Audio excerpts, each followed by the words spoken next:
दोस्तों आज हम व्यास स्मृति का रिव्यू करने वाले हैं। देखते हैं व्यास स्मृति में शूद्रों और अछूतों के बारे में क्या क्या लिखा हुआ है। तो दोस्तों वीडियो शुरू करने से पहले हम अपना डिस्क्लेमर देख लेते हैं। दोस्तों ये व्यास स्मृति हमने अष्टादश स्मृति में से ली है। आप भी चाहें तो ये ऑनलाइन सर्च करके पढ़ सकते हैं, आपको ये PDF फॉर्म में मिल जाएगी। तो दोस्तों 18 स्मृतियों का एक अष्टादश स्मृति का एक संग्रह है, उसी में से हम ये व्यास स्मृति के श्लोक पढ़ रहे हैं। तो दोस्तों ये पहला श्लोक है और पहला ही पृष्ठ है, पहला ही पेज है। तो दोस्तों शुरू करते हैं। दोस्तों ये पहला श्लोक है, जो 5वां और 6ठा नंबर श्लोक है। ये मैं संस्कृत में है, इसको संस्कृत में पढ़ूँगा। उसके बाद सारे जितने भी श्लोक होंगे वो हिंदी में ही पढ़ूँगा। ब्राह्मण क्षत्रिय विश्वस्त्र वर्णा द्विजातिः श्रुति स्मृति पुराणोक्त धर्म योग्यस्तु नेत्रे शूद्रो वर्ण श्वत्रु ऑर्थोपि वर्णत्वाद्व मर्म हर्ति वेद मंत्र स्वधा स्वाहा षटकारा द्विर्भिरि विना। दोस्तों ये हिंदी में अनुवाद है। ब्राह्मण क्षत्रिय और वैश्य ये तीनों वर्ण द्विजाति हैं, यानी कि ऊपर के 3 वर्ण हैं ब्राह्मण क्षत्रिय और वैश्य, ये तीनों वर्ण द्विजाति कहे जाते हैं। यह तीनों वर्ण ही श्रुति स्मृति और पुराण में कहे हुए धर्म के अधिकारी हैं, दूसरा नहीं। शूद्र जाति चौथा वर्ण है, इसी कारण धर्म का अधिकारी है, परंतु वेद मंत्र स्वधा स्वाहा और वसटकार आदि शब्दों के उच्चारण का अधिकारी नहीं है। मतलब कि शूद्र मंत्रों का उच्चारण नहीं कर सकता। दोस्तों शूद्र मतलब आज का OBC। चलिए दोस्तों आगे बढ़ते हैं। दोस्तों ये पेज नंबर 45 है और ये श्लोक है 6 और 7 नंबर। ब्राह्मण के साथ विधि पूर्वक जो ब्राह्मण कन्या विवाही गई है, उसकी संतान के जात कर्म आदि संस्कार ब्राह्मणों के समान हैं, और क्षत्रिय के कुल से जो विवाही गई है, उसकी संतान के संस्कार क्षत्रियों के समान है, और जो शूद्र से ब्याही गई है, उसकी संतान के संस्कार शूद्र के समान होते हैं। जिस वैश्य कन्या का ब्राह्मण या क्षत्रिय ने विवाह किया है और वैश्य ने शूद्री के साथ विवाह किया है, इन दोनों की संतान के कर्म शूद्र के समान है। दोस्तों यहाँ पर शूद्रों के साथ साथ वैश्यों को भी इतना नीचा बना दिया इन ब्राह्मणों ने। और दोस्तों सोचने वाली बात है कि ब्राह्मण अगर पैदा कर रहा है, ब्राह्मण ही से पैदा कर रहा है, तो वो पूर्ण ब्राह्मण की संज्ञा उसको मिल रही है। लेकिन अगर वो ब्राह्मण किसी क्षत्रिय के साथ मतलब संभोग करके बच्चे पैदा कर रहा है, समागम करके बच्चे पैदा कर रहा है, तो वो क्षत्रिय के ही जात कर्म होंगे, ना कि ब्राह्मण के जात कर्म होंगे।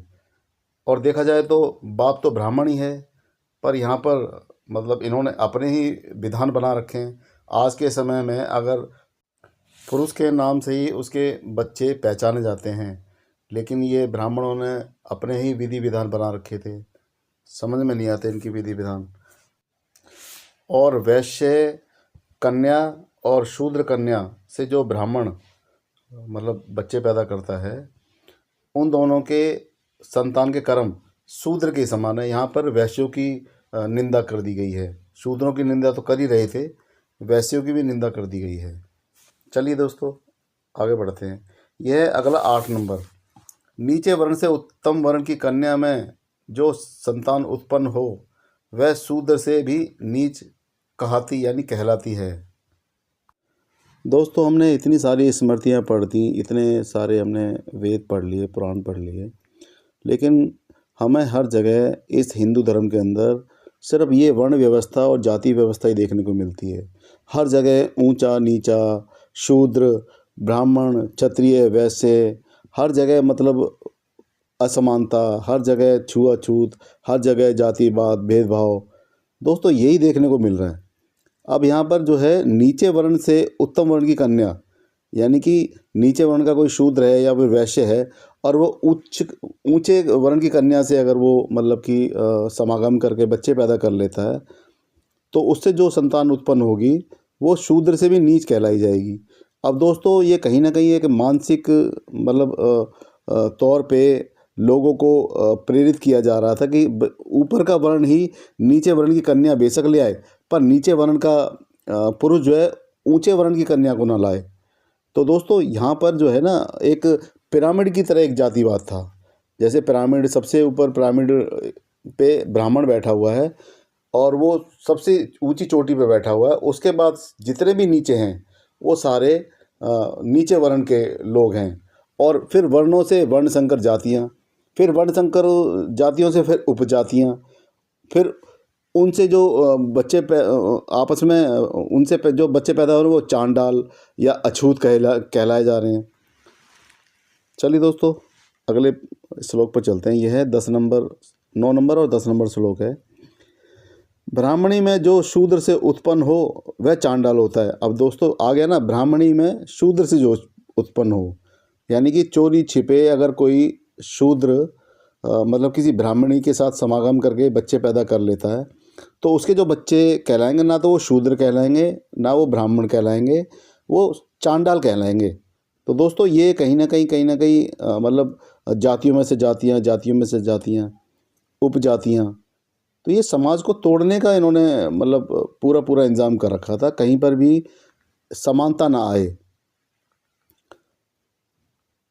आगे है, उसको किसी धर्म का अधिकार नहीं है, यानी ब्राह्मणी में जो शूद्र से उत्पन्न हो वह चांडाल होता है, उसको किसी धर्म का अधिकार नहीं है। वह चांडाल 3 प्रकार का है। एक तो वह जो कि कुमारी से यानी कुंवारी कन्या से उत्पन्न हो, और दूसरा वह जो सगोत्र पुरुष द्वारा विवाहिता सगोत्र स्त्री में व्यभिचार धर्म से यानी कि शादी ना हुई हो, व्यभिचार से उत्पन्न हो, तब भी वो चांडाली कहलाएगा। और तीसरा वह जो ब्राह्मणी से शूद्र से उत्पन्न हो, यानी कि ब्राह्मण औरत है और शूद्र पुरुष है, तो उससे जो बच्चे पैदा होंगे वो चांडाल कहलाएंगे। चांडाल दोस्तों बहुत ही अछूत जाति कही जाती है। कई जगह वाल्मीकि समाज के लोगों को भी चांडाल बोल दिया जाता है। नहीं तो ये जाति जो है चांडाल जाति ज़्यादातर आपको शमशान घाट में मुर्दे जलानों में मिलेगी या फिर फांसी लगाने पे ज़्यादा आपको देखने को मिलेगी। तो ये वही जातियाँ हैं, ये अछूत जातियों में आती हैं दोस्तों ये 12 नंबर है इसी पेज पर। वर्द की बढ़ई, नापित, नाई और गोप यानी ग्वाल, कुंभकार, वणिक जो लेन देन करे और निषिद्ध जाति हो, किरात, कायस्थ, माली, वरट, मेद, चांडाल, केवर्त, स्वपच, कोलक, कुटुंबी, कुटमाली, और जो गौ मांस भक्षण करते हैं यानी जो गाय का मांस खाते हों वह सभी अंत्यज हैं, यानी कि अछूत हैं, छूने लायक नहीं है। इन सब के साथ संभारण यानी कि किसी भी तरीके से संभारण यानी बातचीत करने से स्नान करना उचित है, यानी कि इनसे अगर बात भी कर लो तो स्नान करके ही उसकी शुद्धि है। और इनके देखने से सूर्य भगवान का दर्शन करें, यानी कि मतलब इन ब्राह्मण अगर इनको देख लेता है, चांडालों को देख लेता है, तो वो सूर्य को देख लेगा तो मतलब उससे वो शुद्ध हो जाएगा। चलिए दोस्तों आगे बढ़ते हैं। ये पेज नंबर है 346 और ये श्लोक है 13, 14, 15 और 16। गर्भाधान, पुंसवन, सीमंत, जातकर्म, नामकरण, निष्क्रमण, अन्नप्राशन, मुंडन, कर्णवेद, यज्ञोपवीत, वेदारंभ, केशांत, ब्रह्मचार्य समाप्त होने पर 16वें वर्ष में और स्नान समापवर्तन अर्थात ब्रह्मचार्य की समाप्ति करके यथाशास्त्र स्नान करना, विवाह की अग्नि का ग्रहण, त्रेता दक्षिणाग्नि, गाहपत्य और आहवनीय इन 3 अग्निहोत्र का ग्रहण, यह गर्भाधान आदि 16 संस्कार कहे हैं। कर्ण वेद तक जो 9 संस्कार हैं वे स्त्री के बिना मंत्र होते हैं। ब्राह्मणी स्त्री का भी विवाह मंत्रों से होता है और शूद्रों के यह 10 बिना मंत्र के होते हैं। यानी कि शूद्रों को यहाँ पर भी निंदित कर दिया गया है। शूद्रों को मंत्रों का अधिकार नहीं था, इसलिए ये बिना मंत्र के ही इनके यहाँ पे ये संस्कार होते थे। तो दोस्तों शूद्रों को यहाँ पर भी निंदित किया गया है। दोस्तों ये 351 नंबर पेज है और ये श्लोक नंबर है 10।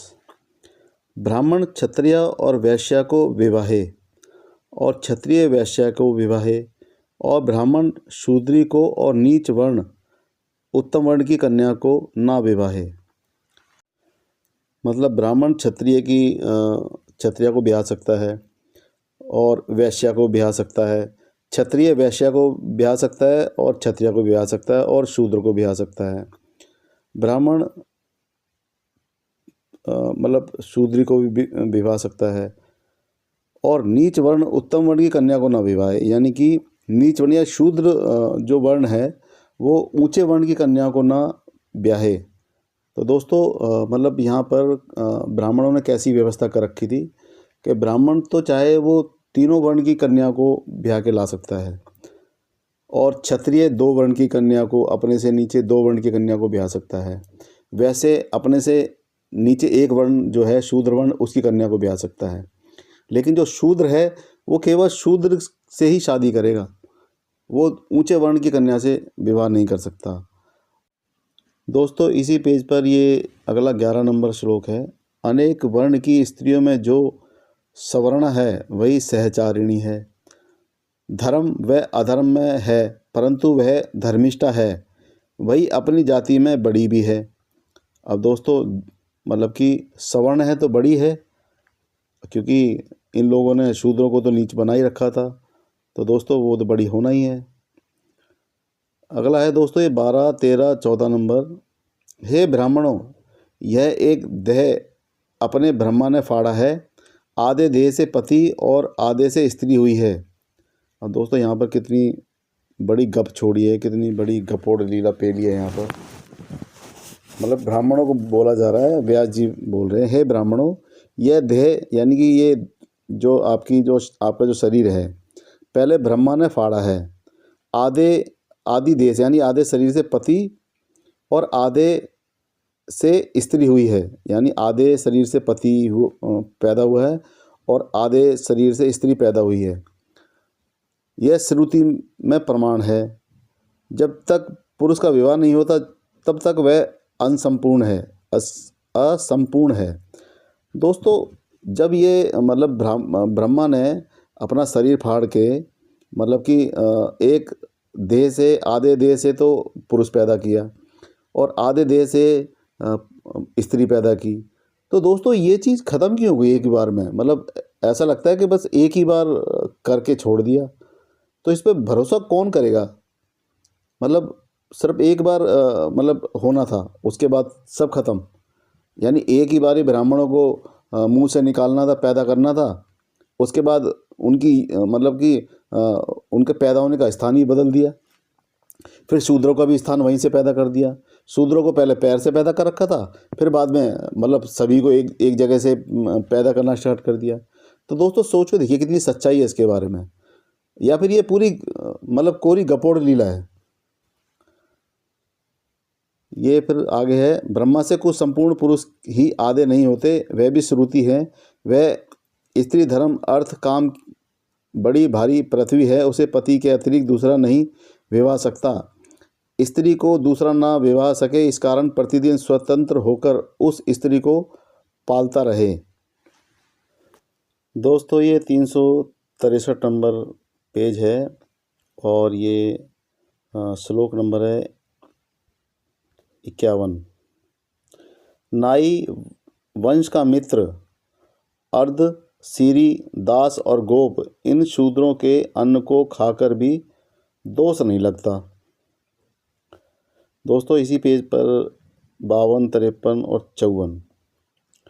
द्विजों को परस्पर में यदि वंश कुल विदित हो तो धर्म करके एक दूसरे के अन्न को भोजन कर सकते हैं, परंतु उस अन्न को खाए जिसको वह अन्न खाने या खिलाने वाले ने अपनी जीविका से संचय किया हो और शहद को छोड़कर आकर की वस्तु और जिसको कुत्ते ने ना सूंघा हो और जिसे गौ यानी गाय ने ना सूंघा हो, जिसे शूद्र और काक ने ना छुआ हो। अब दोस्तों यहाँ पर शूद्र को फिर निंदित किया गया है, जिसे शूद्र और काक ने ना छुआ हो वह सभी पवित्र हैं। यानी शूद्र छू ले तो खाना अशुद्ध हो जाता है। उच्छिष्ट ना हो, बासी ना हो, दुर्गंध ना आती हो, इस प्रकार भली भांति बनाए हुए अन्न को नित्य खा ले। खिचड़ी, मालपुए, मोहन भोग, खीर, पूरी इनको भी खा ले।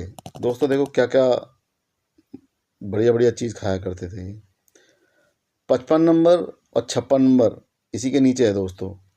ब्राह्मण श्राद्ध आदि का में बिना नियुक्त मांस भोजन कदापि ना करे, परंतु यज्ञ में या श्राद्ध में नियुक्त होकर ब्राह्मण यदि मांस भोजन ना करे तो पतित होता है, यानी वो नीच हो जाता है। यानी कि दोस्तों श्राद्ध में मांस भोजन करने का इनको मतलब पूरा मतलब अधिकार था, नहीं तो वो अगर वो श्राद्ध में मांस भोजन नहीं करेगा तो वो नीच हो जाएगा। क्षत्रिय मृगदा करके लाए हुए मांस पितर और देवताओं को पूज कर उनमें से आप भी भोजन करें। यानी कि क्षत्रिय मृग को मार कर लाया है, जो क्षत्रिय मृग को मार कर लाया है उस मांस से पितर और देवताओं को पूज कर उसमें से आप भी भोजन करें और उसमें से 12वें भाग को मोल लेकर वैश्य भी खा ले तो अधर्म नहीं। यानी कि जो क्षत्रिय मृग को मार के लाया है यानी हिरण को मार के लाया है, उसको वो अपने पितरों को दे सकता है, उसमें से ब्राह्मण भी खा सकता है, देवताओं को पूज कर उसमें से वैश्य भी ले सकता है, लेकिन वो उसका पैसा देगा यानी वो खरीदेगा, तो इसमें कोई अधर्म नहीं है। अब दोस्तों सोच के देखिए, मतलब आज के समय में कितना नाटक होता है कि हम मांस नहीं खाते, हम शुद्ध हैं, हम ये हैं। अब इनके इनके वेद पुराणों शास्त्रों में ये मांस भक्षण की बातें लिखी हुई हैं। ये मांस खाया करते थे, मतलब श्राद्धों में मांस खाते थे या फिर कोई मतलब पितरों को चढ़ाते थे जब मांस खाते थे। वैश्य भी मांस खाते थे, आज भी खाते हैं। तो दोस्तों इतना नाटक क्यों है? चलिए दोस्तों आगे बढ़ते हैं। दोस्तों ये अगला 367 नंबर पेज है और इसमें ये 7 और 8 नंबर श्लोक है। जो गृहस्थ ब्राह्मणों को जीविका प्रदान तथा तृप्ति करता उनके चरण धोता है और जो बलि वैश्वदेव करता है उस मनुष्य को पाप स्पर्श तक भी नहीं कर सकता। यानी कि जो गृहस्थ है यानी कि जो शादीशुदा जोड़ा है, जो ब्राह्मणों को जीविका प्रदान करता है और उनको तृप्त करता है, उनके चरण धोता है और बलि वैश्वदेव आदि करता है, उस मनुष्य को पाप कभी छू भी नहीं सकते। यानी कि दोस्तों मतलब वो मतलब उसने कुछ भी कर लिया हो, अगर ये सारे कर्म कर लेता है तो उसको पाप नहीं छू सकते। जो गृहस्था ब्राह्मणों को प्रतिश्रय अर्थात रहने को जगह और पैरों को धोने के लिए जल। अब दोस्तों यहाँ पर ब्राह्मण अपने आप को की पूजा करवा रहा है और अपने पैरों को धोने के लिए जल, पादधृत, जूता व खड़ाऊ, दीपक, अन्नदान और आश्रय देता है। यमराज उसके निकट नहीं आते। यानी कि दोस्तों अगर कोई बूढ़ा हो गया है, मरने को हो रहा है, बिल्कुल बिल्कुल 150-200 साल का हो गया है और उसकी गृहस्था अगर ब्राह्मणों को ये सब कराती है, यानी पैर धुलाती है, जूता खड़ाऊ देती है, दीपक, अन्नदान और आश्रय देती है, यमराज उसके निकट नहीं आते। दोस्तों यहाँ पर फिर इन्होंने मतलब एक झूठ का पुलंदा फेंक दिया है, क्योंकि दोस्तों अपनी सेवा करानी थी और लोगों को बेवकूफ़ बनाना था। इसी तरीके से ये लोग लूटते आए हैं और आज भी लूट रहे हैं। दोस्तों इसी पेज पर अगला 9 नंबर है ये। जिस गृहस्थ के घर में ब्राह्मणों के चरणों के धोने के जल से पृथ्वी जब तक गीली रहती है तब तक कमल के पत्तों में उसके पितर अमृत पीते हैं। अब दोस्तों यहाँ पर मतलब कि ब्राह्मणों ने अपने चरणों को धुलवाने के लिए मतलब यहाँ पर ये झूठ पेला है जो कि तर्क संगत नहीं है। मतलब कि ये कुछ भी पूरा समुदाय झूठ बोलता था। ये ब्राह्मण यहाँ झूठ बोलते थे तो वहाँ पे मतलब वो ब्राह्मण वहाँ झूठ बोलते थे। ये पूरे समाज में ये सब चीज़ें फैलाते रहते थे। वो किताबों के द्वारा, स्मृतियों के द्वारा, वेदों के द्वारा, पुराणों के द्वारा इन्होंने अपनी ही सारी गाथाएं लिख रखी हैं। अपनी मतलब शौर्य गाथाएं अपनी पूजा करवाने के लिए इन लोगों ने भगवान का सहारा लिया, ब्रह्मा का सहारा लिया, भगवान का सहारा लिया।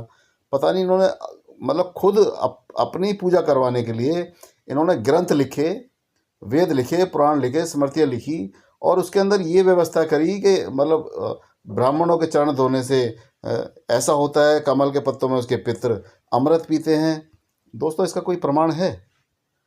लेकिन क्या है, झूठ बोलने से इनका फायदा जरूर होता है, क्योंकि लोग बहकावे में आकर ये सारे कर्म करते हैं। इनके पैर धोते हैं, मतलब कि इनकी आओ भगत करते हैं, सेवा करते हैं, दान दक्षिणा देते हैं, चढ़ावा चढ़ाते हैं।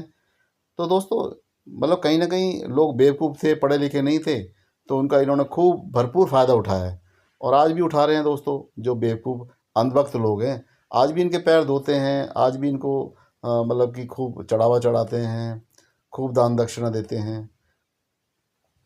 चलिए दोस्तों आगे बढ़ते हैं। दोस्तों इसी पेज पर 10 और 11 नंबर श्लोक है ये। हे ऋषि श्रेष्ठो, यानी कि व्यास जी जो है ना, ऋषि श्रेष्ठो को बता रहे हैं। कपिला गौ यानी कपिला गाय के दान करने से जो फल होता है, कार्तिक की पूर्णमासी को पुष्कर में स्नान करने से जो फल होता है, वही फल केवल ब्राह्मणों के चरण धोने से होता है। अब दोस्तों यहाँ पर देखो, इन्होंने मतलब कि ब्राह्मणों के चरण धोने के लिए क्या क्या मतलब गप पेल दी। यानी जो कपिला गौ के दान करने से होता है, यानी कि जो कपिला गाय होती है उसको दान करने से होता है, और कार्तिक की पूर्णमासी को पुष्कर में जो स्नान होता है उसके करने से जो फल मिलता है, वही ब्राह्मणों के चरण को धोने से मिलता है। दोस्तों अब जो बेवकूफ़ लोग हैं वो तो इनके बहकावे में आ जाएंगे, लेकिन जो पढ़े लिखे लोग हैं वो इन बातों को मानते ही नहीं हैं। लेकिन दोस्तों आप सोच के देखिए, इन लोगों ने कितनी स्मृतियों में मतलब क्या क्या लिखा हुआ है। आप सारी स्मृतियों को पढ़ें, आप सारे वेदों को पढ़ें, इनकी गपोड़ लीलाओं को पढ़ें, तब आपकी समझ में आएगा असलियत में इन्होंने समाज को दिया क्या है। इन्होंने जातिवाद, भेदभाव और अपने आप को मतलब अपनी पूजा करवाई है, अपने आप को देवता बनाया है। तो दोस्तों यही इन्होंने समाज को दिया है, सिर्फ समाज को बेवकूफ़ बना के। यानी कि 95% जनता को बेवकूफ़ बनाया है इन्होंने, 5% ब्राह्मणों ने, और आज भी बना रहे हैं। दोस्तों अगर आप इनसे मतलब कि बात करने लग जाओ, प्रमाण लेने लग जाओ, तो दोस्तों किसी चीज़ का प्रमाण नहीं दे पाते ये लोग, क्योंकि प्रमाण होता ही नहीं है। प्रमाण होता है सत्य बातों का, झूठ बातों को कोई प्रमाण नहीं होता। और एक झूठ को छिपाने के लिए फिर ये 10 झूठ बोलते हैं, फिर ये उसको ऐसे उलझाते रहते हैं जैसे धागे के अंदर धागा उलझाते हैं, उस तरीके से उलझाते हैं।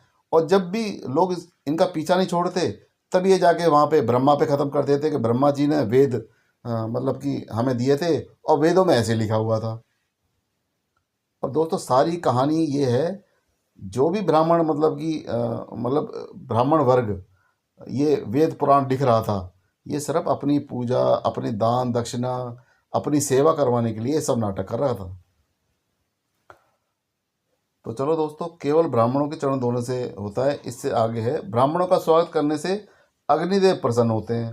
अब दोस्तों अग्निदेव तो मतलब प्रसन्न सभी के आने से होने चाहिए ना, लेकिन ब्राह्मणों का स्वागत करने से स्पेशली लिख रखा है इसमें, ब्राह्मणों का स्वागत करने से अग्निदेव प्रसन्न होते हैं।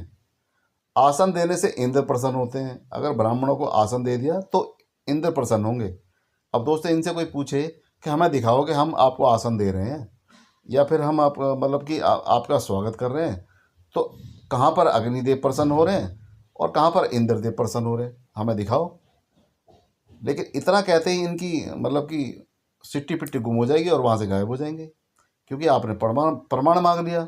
जहाँ पर आपने प्रमाण मांग लिया वहीं पर ये गायब हो जाते हैं, फिर दिखाई नहीं देते।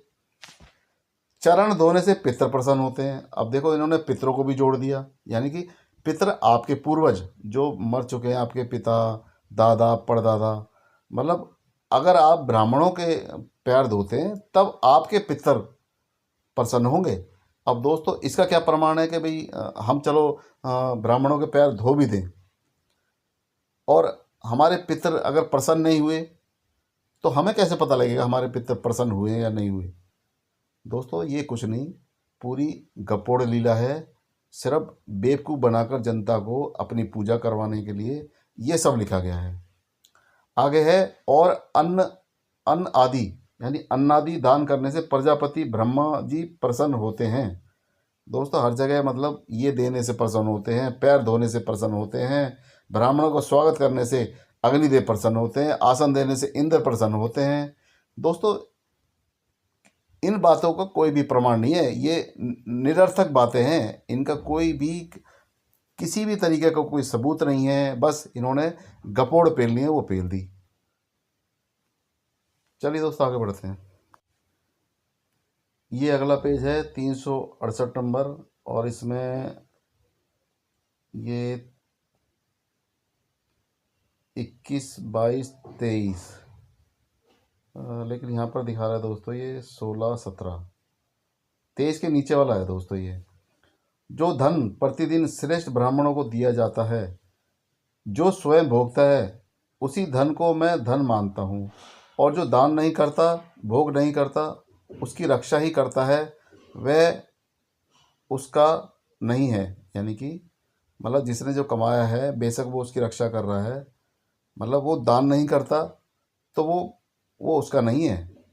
यानी कि उसी धन को मैं मतलब कि मानता हूँ जो दान किया जाता है। जो धन दान दिया जाता है, भोगा जाता है, वही धनी का धन है। मृतक के धन रख जाने पर अन्य पुरुष उसके स्त्री या धन से क्रीड़ा करते हैं। धन को रख कर जो, दोस्तों यहीं पर ये समाप्त हो गया है। दोस्तों ये अगला 375 नंबर पेज है, इसका ये 67 नंबर और 68 नंबर श्लोक है। जो ब्राह्मण निरंतर 1 महीने तक शूद्र का अन्न खाता है, वह इसी जन्म में शूद्र है और मरकर उसे कुत्ते की योनि मिलती है। दोस्तों देखो ये कैसी बातें की जा रही हैं। जो मतलब कि ब्राह्मण 1 महीने तक किसी शूद्र के घर का अन्न खा लेता है, वह इसी जन्म में शूद्र भी है और मरकर उसे कुत्ते की योनि मिलती है। तो दोस्तों किस तरह की ये बातें की जा रही हैं। जिस ब्राह्मण के यहाँ शूद्र स्त्री रसोई बनाती हो अथवा जिसकी स्त्री शूद्र हो, वह द्विज पितर और देवताओं से त्यागा हुआ है और मृत्यु के उपरांत रौरव नरक को जाता है। दोस्तों आप देखिए इनकी जातिवादी मानसिकता को, और ये इनकी मानसिकता को दर्शाती है कि ये कितना जातिवाद किया करते थे। दोस्तों अगर कोई शूद्र, ऑब्वियस सी बात है कि शूद्र भी एक इंसान ही है, और वो इंसान मतलब इंसान के हाथ का कोई ब्राह्मण मतलब कि खाना खा लेता है 1 महीने तक, तो वो कुत्ते की योनि उसको मिलती है। यानी कि वो मरने के बाद उसको कुत्ते की योनि मिलती है। दोस्तों इसका कोई मतलब कोई प्रमाण है कि उसको कुत्ते की योनि मिलेगी ही मिलेगी? अगर किसी को कुत्ते की योनि चाहिए तो वो शूद्रों के मतलब कि घर का 1 महीने तक अन्न खा ले। तो दोस्तों इसका प्रमाण क्या है कि वाक़ई में ही कुत्ते की योनि मिलती है? दोस्तों सिर्फ़ ये मुँह से हग दिया इन्होंने यहाँ पर, मतलब जो मन में आया वो मुँह में हग देते हैं ये। ना तो उसका कोई प्रमाण है, ना कोई प्रूफ़ है कि ये मरने के बाद वो कैसे क्या होगा, क्या नहीं होगा। बस इन्होंने मतलब कि लिखने से मतलब था, बोलने से मतलब था, बोल दिया। और ऊपर से दोस्तों इन्होंने शूद्रों के साथ कितना मतलब कि उनको नीचे दिखा रखा है, कितना गिरा रखा है। और दोस्तों आज का शूद्र, जो आज का ओबीसी है, वो अपने आप को ठाकुर ब्राह्मण से कम नहीं समझता। वो अपनी हैसियत, अपनी औकात को भूल चुका है। उनको ये वीडियो देखनी चाहिए, उनको वेद, पुराण, ग्रंथ, स्मृतियाँ ये पढ़ने चाहिए। आज के शूद्र कितना भी क्षत्रिय बन लें, कितना भी ब्राह्मण बन लें, कितना भी वैश्य बन लें, लेकिन वो रहेंगे शूद्र ही। उनको वो इज़्ज़त, वो मान-सम्मान नहीं मिलेगी जो उनको मिलनी चाहिए। दोस्तों, इससे अच्छा है कि आप जो हैं वो ही बन के रहें, ना कि नकली ब्राह्मण बनें, नकली क्षत्रिय बनें।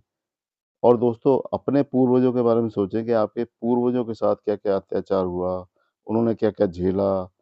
उनको पढ़ने का अधिकार नहीं, वेद सुनने का अधिकार नहीं, उपदेश देने का अधिकार नहीं, उनके साथ कितने अन्याय अत्याचार हुआ करते थे। उनको जीने मतलब उनको जानवरों की तरह जीने पर मजबूर कर दिया गया था। दोस्तों, ये ओबीसी समाज को जानने की ज़रूरत है। ये ये शूद्रों को जानने की ज़रूरत है। आज का शूद्र ही ओबीसी है। इस बात को मैं बार-बार इसलिए कहता हूँ कि जिससे कि आप इस बात का एहसास कर सकें कि उस समय के हालातों में, उस समय के उस समाज में आप लोगों की क्या हैसियत थी, क्या औकात थी, और उस औकात उस हैसियत को आप ना भूलें और अपना इतिहास जानें और अपने आने वाली पीढ़ियों को सुधारें। चलिए दोस्तों, आगे बढ़ते हैं। दोस्तों, ये 370 नंबर पेज है और शायद ये आखिरी पेज है इसमें, और ये 31 और 32 नंबर श्लोक है। हे मुनीश्वरों, दिन दिन ब्राह्मणों को दान करें, कारण कि जो पात्र आ जाएगा वही तार देगा। किंचित पात्र जो वेद पाठी या तपस्वी होता है, और पात्रों में उत्तम पात्र वह है जिसके उदर में शूद्र का अन्न ना हो। दोस्तों, यहाँ पर फिर शूद्रों की इतनी निंदा की गई है, यानी कि कुछ भी कर रहे हैं, मतलब जो भी कर्म कर रहे हैं, ब्राह्मणों को दान करें, चलो ठीक है, जो पात्र आ गया वही तार देगा, ये भी चलो समझ में आ रहा है। किंचित पात्र वेद पाठी है, वह तपस्वी भी होता है, और पात्रों में उत्तम पात्र वह है, यानी कि पात्रों में भी उत्तम पात्र वह है जिसके उदर, यानी कि जिसके पेट में शूद्र का अन्न ना हो, यानी शूद्र का भोजन ना खाया हो। यानी कि दोस्तों, मतलब मतलब वेद पाठी, तपस्वी, और पात्रों में सबसे उत्तम पात्र वो होता है जिसके पेट में, जिसके उदर में शूद्र का अन्न ना हो। यानी कि शूद्र कौन है? ओबीसी। आज जो अपने आप को मतलब कि बहुत ऊंची जाति समझते हैं, दोस्तों उनकी हकीकत देख लो। उनकी मतलब क्या हैसियत थी, क्या औकात थी।